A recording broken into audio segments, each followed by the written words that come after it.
నిన్ను తక్కువగా చూసే వారి వద్ద కాకుండా నీ విలువ గుర్తించే వారి వద్ద ఉంటే నీ యొక్క గౌరవం పెరుగుతుంది. ఒక చిన్న స్టోరీ చెప్తాను. Welcome to FS talks. ఒక ఊర్లో ఒక ముసలాయన తన కొడుకుతో కలిసి ఉంటాడనమాట. ఆ ముసలాయన ఒకరోజు పాత గడియారం చూస్తూ ఉంటాడు. తన కొడుకును పిలుస్తాడు. అప్పుడు కొడుకు మొబైల్ చూస్తూ ఉంటాడు. ఏం నాన్న అని పోతాడనమాట. ఈ గడియారం తీసుకొని వెళ్ళి అమ్ముకొని రా అంటాడు.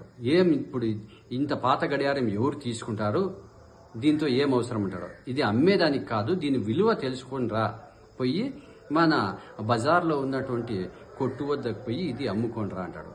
ఆ యొక్క షాప్ వద్దకు పోయి అతనికి చూపించి దీనికి ఎంత ఇస్తావు అంటాడు. అప్పుడు ఆ గడియారం చూసి అతను ఇది చాలా పాతది, గెర్రెలు కూడా పడినాయి దీనిపైన, 100 రూపాయలు ఇస్తాను అంటాడు. సరే అని చెప్పి ఆయన ఆ వాచ్ తీసుకుని వాళ్ళ నాన్న దగ్గరికి నిరాశతో వచ్చి, నాన్న 100 రూపాయలు ఇస్తాను అని చెప్పినాడు అంటాడనమాట.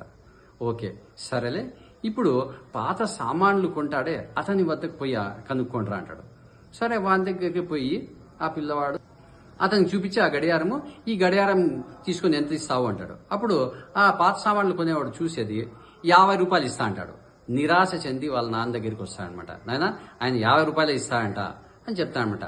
ఓకే నువ్వేం బాధపడకు, ఇప్పుడు మన పట్టణంలో ఉన్నటువంటి మ్యూజియం దగ్గరికి వెళ్ళు, అతన్ని అడిగిరా ఎంత ఇస్తాడంతే. ఆ మ్యూజియం దగ్గరికి పోతానట్లే ఆ మ్యూజియం మెయింటైన్ చేసి ఆయన చూసి సంతోషపడిపోయి, ఇది 70-80 సంవత్సరాల పాతది, ఇది గడియారము ఎక్కడ దొరకదు, ఇది యూనిక్ గా ఉంది, దీనికి నేను 2 లక్షలు ఇస్తాను అంటాడు.